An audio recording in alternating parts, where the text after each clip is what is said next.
Hi, everybody. This is just going to be a short little bit on The Wanderer and The Wife's Lament, which are both Anglo-Saxon poems, again from around 1000 AD. Both of them fall into the category of kind of elegies or elegiac.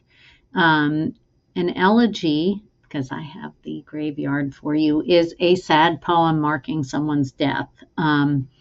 Usually, or great loss of someone or loss of them in their lives. Usually it's a death. If the poem has an elegiac tone, it is a somber or a sad tone. And then the lament, which is more what the wife's lament is a passionate expression of grief, often in music, song, or poetry, and it's a sadness, again, about a loss. The elegy would be more specific to mourning. These are important terms. The elegy and the lament are kinds of poems that we're going to encounter again and again in the British tradition.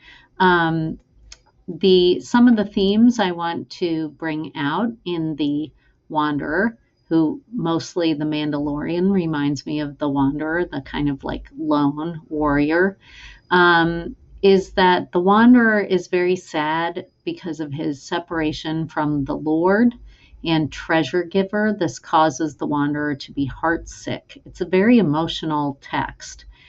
He misses the mead hall, he misses hanging out with his buddies, and he feels that time of joy was fleeting, and he kind of can't believe how quickly they've all disappeared.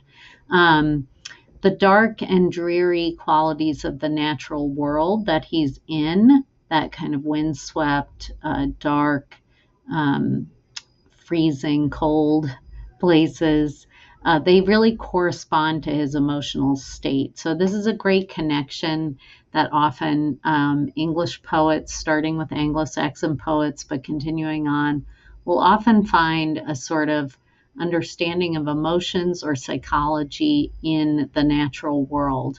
And also there's this repeated desire on the part of the wanderer to need to keep his emotions in check, to kind of maintain that sort of stoicism or desire to keep himself under control, while at the same time he's kind of pouring out his heart in this poem. There's sort of a contradiction there.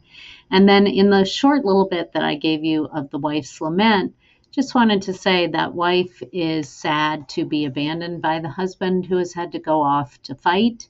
When he doesn't return, there's a sense of her being controlled by his family, and that somehow they want to separate him from her.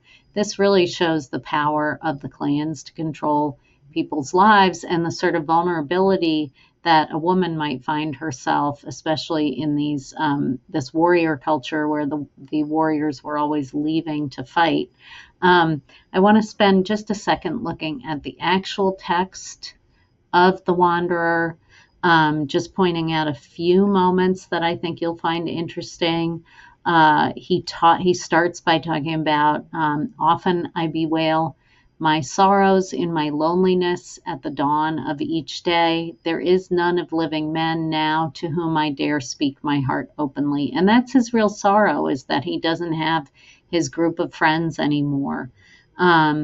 He says, nor can the weary in mood resist fate, nor does the fierce thought avail anything. Wherefore those eager for glory often bind fast in their secret hearts a sad thought. So he says, sometimes you have to keep down the sad thoughts, because if you want to be well respected in the community and eager for glory, you wouldn't show that you're sad.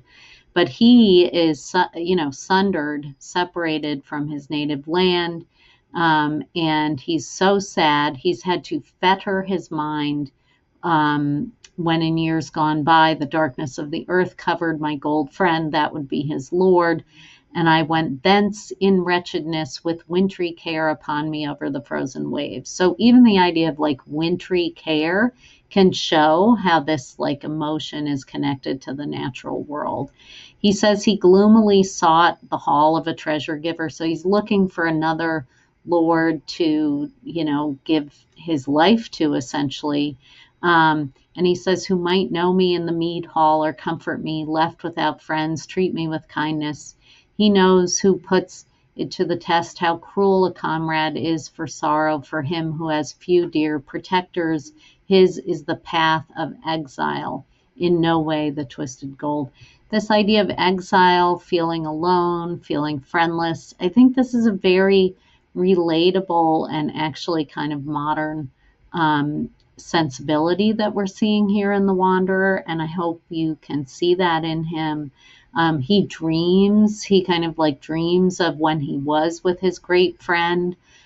He says, in his mind, he clasps and kisses his Lord and lays hand on his knee, as in erstwhile past days he had done when he was near the gift throne. Then the friendless man wakes again. I mean, this is heartbreaking, right? Sees before him the dark waves, the seabirds bathing, spreading their feathers, frost and snow falling mingled with hail. Just that dreary, dreary scene. And then heavier are the wounds in his heart, right? Because the world is cold and his own heart is heavy and cold. He tries to be patient. He tries to not be over passionate. He knows one shouldn't be boastful. He recognizes maybe in the past that he had been that way, and now he wishes he hadn't.